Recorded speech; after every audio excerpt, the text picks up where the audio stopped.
Barb's here. Screamer from developer Milestone has finally arrived for Xbox Series X, and I was able to get a little bit of a head start with the Xbox Series X version ahead of the launch today. I'd like to thank developer Milestone and Plaion for the access to the game for this review. Since I was able to get a little bit of a sneak preview of Screamer recently ahead of the launch, if you'll remember in that video, my overall impression was very positive. And I felt like this was an interesting and excellent reimagination of the Screamer name in an entirely new way. If you'd like to learn more about the history of the Screamer franchise, the Screamer preview video does a pretty good job of explaining some of those things. So you might want to go back and give that a watch. Screamer arrives today on Xbox Series X, and this high-speed arcade racer is infused with a very solid anime-cyberpunk-like storyline that does make the game more than just racing. While the anime story that was developed in conjunction with Polygon Pictures has created a narrative-driven anime-inspired arcade racer, and if that sounds like a mouthful, it really isn't. Think of it as a racing game that has an actual campaign mode where you can experience it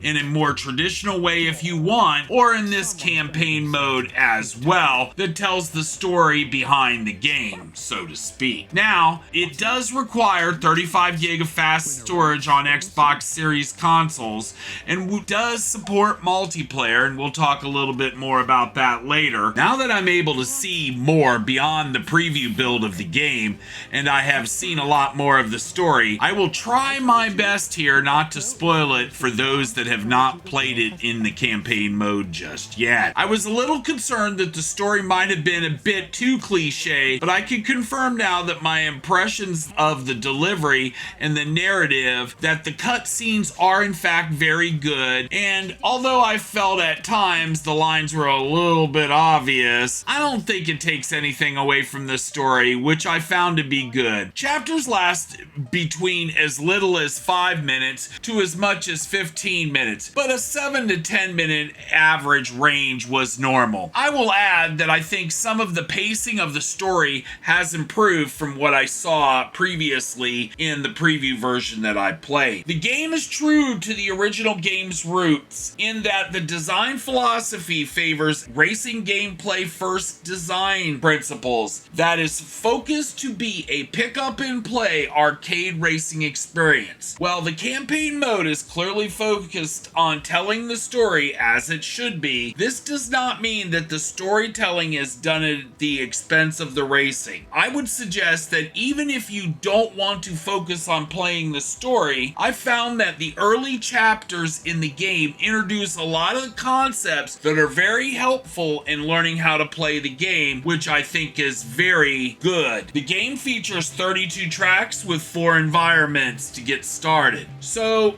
Screamer's twin-stick driving system is different, and I can't say that I've adjusted totally to using it. Getting the hang of it seems to be something that clicks right away for some people, while others do seem to struggle a bit. The game uses the left stick to control the steering of the car, and the right stick to control the drift angle. What I found over the course of my testing of the game is that this is probably the best configuration to drive with in the game. However, there are a number of ways you can configure the sticks in the game using the different stick control schemes, and even a single stick control scheme if you want. So if you don't get the twin stick system right away, there is help that you can use to tweak the controls till you can get better at using it. After having more exposure to the abilities in the game, through the lens of a fighting game, its mechanics become clear that this is a tactical racing experience, and that Screamer is quite something different that is quite a bit more satisfying than other arcade racers with a take out the cars during the race mechanics. You can insert the name of the games that are like that right here, but I would say that this variation is somewhat better just because the implementation in Screamer takes a little bit more time to master and yields far better results that give kind of a real weight to these KOs in the game. The super, which is called Overdrive, is insane, and the impact it can have in a race can change the trajectory of a race from a loss to a win if executed at the right time in the right way. So it does play a significant role on your racing success in both campaign and arcade modes.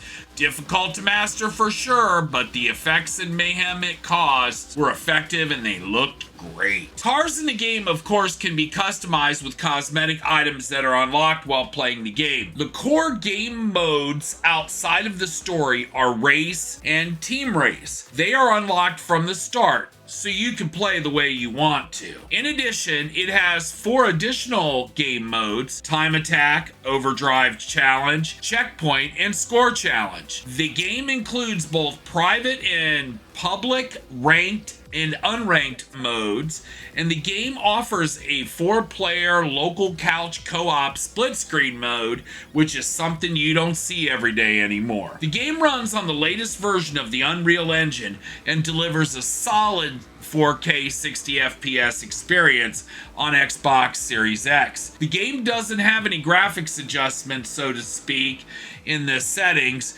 so the Xbox Series doesn't have the ability to change the graphics experience to 120 FPS, for example. From the cityscapes of Neo Raid to the Sky Road Desert, I found the environments to look good and add to the mood of the story. The performance during my time playing the game was good, and I didn't have any issues or notice anything that was abnormal with the graphics or the presentation on Xbox Series X. Screamer has successfully infused a lot of ideas from a lot of different games together, and has done this in a way that is both unique and different from other arcade racers. Some may complain that it doesn't have enough of the original Screamer series DNA in the game, but I would argue that the soul of the racing that made Screamer great is here, with the bonus of a unique story that really builds the game out into something more than just a typical arcade racer. I really think Screamer is a good arcade racer at the core, and the fact that Screamer